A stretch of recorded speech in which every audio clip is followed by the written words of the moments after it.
Ford's run of truck sales dominance can surely be attributed to many things, but I think one of the keys is that Ford never stops working on its F-150, and not just paint and plastic, but real legitimate engineering.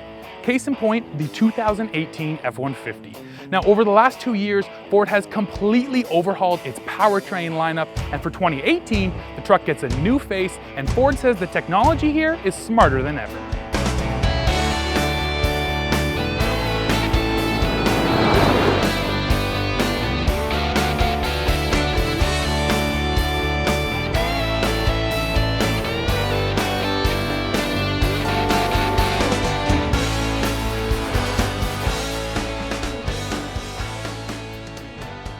Now, the big story for this truck is right under here. Now, you might remember that in 2017, Ford updated the big 3.5-liter Ecoboost. Well, for 2018, they've overhauled all of the engines in this truck, and I have lots of new power numbers for you, so get ready to take notes. Now, starting at the base is a new 3.3-liter V6. Now, that replaces the old 3.5-liter, and it now makes a little bit more power at 290 horses and 265 pound-feet of torque. Moving up, the next engine is that 2.7-liter turbocharged Ecoboost V6. Now, it actually makes the same horsepower at 325, but it now makes 25 more pound-feet of torque, up to 400 pound-feet. And what's better than that, Ford also boosted the fuel economy by 1 mile per gallon across the board in 4x4 models. Now, when it comes to this engine right here, the 5-liter V8, Ford also boosted power numbers up to 395 horsepower and 400 foot-pounds of torque. And just like with the EcoBoost, fuel economy has also been improved by 1 mile per gallon in the city and on the highway. And we can't forget about the diesel. Now, Ford is going to put a 3-liter V6 diesel in this truck. Although we have no power numbers on it yet, and we won't see that truck until spring of 2018, we can make an educated guess as to its power numbers. Why? Because that exact same engine is already in the Range Rover and the Range Rover Sport. And in those models, it makes 254 horsepower and 440 pound-feet of torque. So when it shows up in the Ford, expect it to be in that range. So yes, there's a lot going on under the hood that's new, but there's also a lot of new technology in this truck I have to tell you about. For 2018, Ford has added a new pre-collision system with pedestrian detection. They have new stop-and-go functionality for the adaptive cruise control, which essentially lets the truck drive in stop-and-go traffic. The F-150 now has a Wi-Fi hotspot. It has updated lane keep, and finally, a new blind spot monitoring system that looks all the way down the truck and a trailer if you have one attached. So this truck is now connected to the internet. It can see pedestrians around it and brake for them. It can see cars around it, and it can drive itself in stop-and-go traffic. It's basically a smart truck. And Ford says that all of that tech combined with these new engines is just going to make it a better, easier driving vehicle. But I'll be the judge of that, so let's hit the road.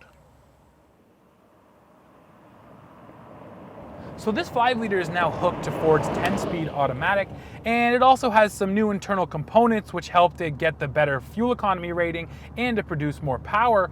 And from behind the wheel, the first word that comes to mind with this powertrain is smooth.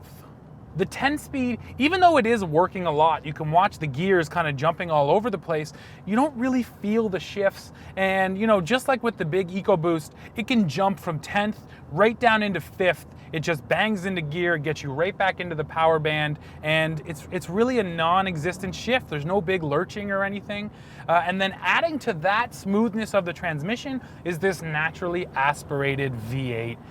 So as you know, the two other power options for this truck are both turbocharged engines, and I think that's really where the 5-liter will get some buyers. It just offers that smooth, linear power. Now, it doesn't have that hit that you get from the turbos, but it also doesn't get that jerkiness. It doesn't have that turbo lag. It's just a very predictable engine, and I really do like driving it because of that. So now we're here in an XLT with the 2.7-liter EcoBoost under the hood.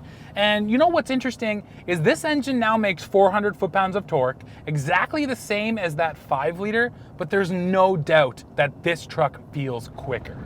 And really the only difference is the way the power is delivered. In this truck, right around 3,000 RPM, you just get this great wave of power from the turbos and it just takes off. Now I know that in previous testing, the 2.7 was actually faster to 60 than the big Ecoboost, and I can't confirm that to be true, but I would certainly believe it based on driving this thing today.